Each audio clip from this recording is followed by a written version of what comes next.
Frederick Moss, my predecessor, started the gallery installations. Those first 3 or 4 years, there was such an excitement and electricity. Every installation was an original work. That created a platform for people to communicate things, because at the end of the day, you want to build an audience. You design and you produce stuff for other people to notice, for other people to communicate.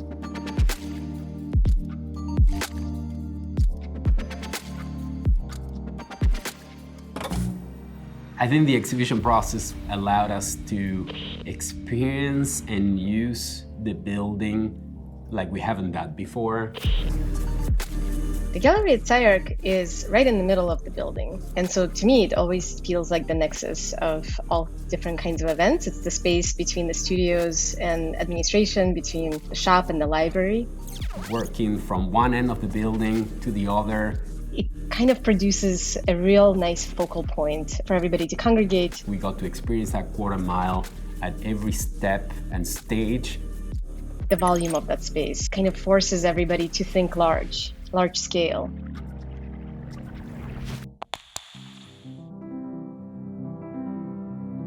Our exhibition, Thick. And an exhibition called Root Forms Among Us. Our exhibition was called Blow by Blow. Called Disco Silencio, silent disco. We call it Chiaroscuro.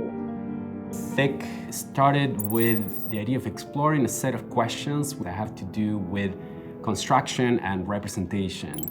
We brought together multiple institutions in the gallery, including my collaborator, Frédéric Gaillard, who comes from the Muséum de Toulouse in France.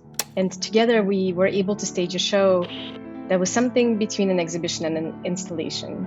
We took the gallery space and created an alternative projection space. What the design concept was to take the polyhedron, which we kind of drew it and then unpacked it. We were making out of cardboard, like what would the pieces be with the tabs? And that was the model of the space. So we created all of this disc, which came from the notion of how print materials are being printed with dot pattern.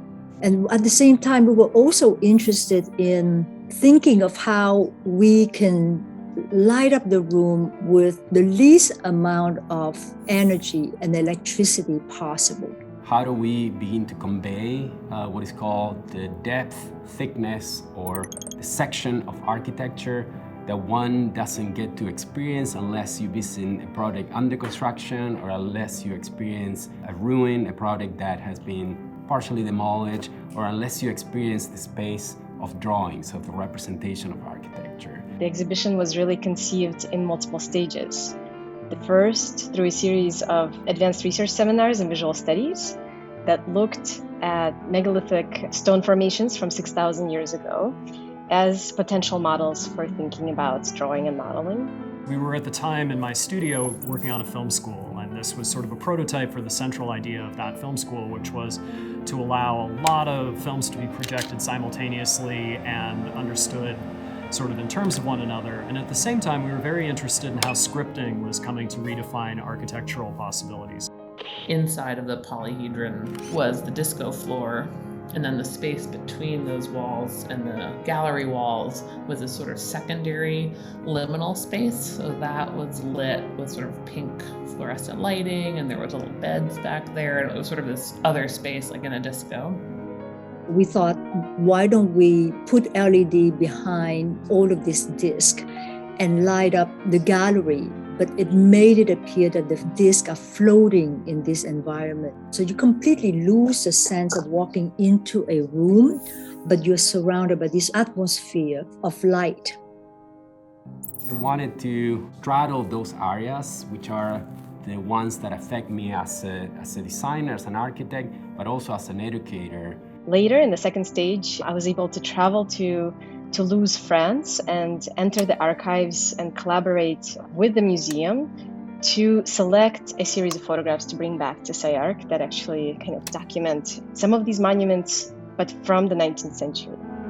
Our Blow by Blow tried to really chart some new territory, both as environmental conjecture and in its methodology for supporting the screening environments.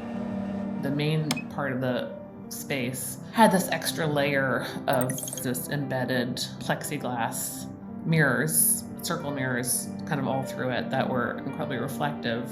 And then there was also a layer of razzle-dazzle. We made these kind of patterns that created the illusion of like another big shape coming into the disco. We can think spatially rather than temporally, bring our attention to some of these monuments that populate every single continent on this globe, to really think about what it means to collapse that time between 6,000 years ago and today. And try to find a way to begin to show how those worlds that seem far apart, the world of construction and the world of drawing and representation, can begin to coexist in a series of artifacts that begin to expose issues of material thickness, of technologies of construction, and its attached representation in the exhibition space. And then finally, of course, there was that moment of actually constructing and building and kind of putting on the show that also includes an incredible amount of labor and love, and in particular some alumni and some students who participated in actually building something at full scale. I was trying to think of it as a socially engaged art project where the social realm that was engaging was the community of students and faculty at SCI-Arc.